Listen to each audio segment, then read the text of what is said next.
ఎదురెదురుగా వస్తున్న రెండు బైకులు ఢీకొని ఓ వ్యక్తి మృతి చెందారు. మరో ఇద్దరికి గాయాలైన వారిని ఆసుపత్రికి తరలించారు.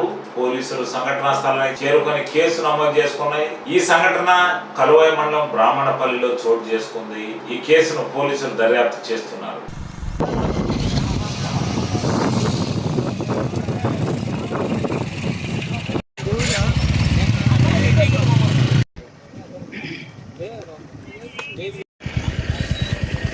అవునా, ఎవరు చిన్నవి మాట్లాడదా?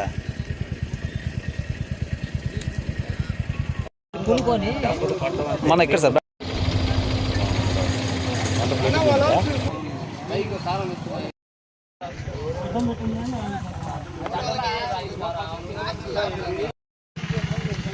ఎవరున్నారా?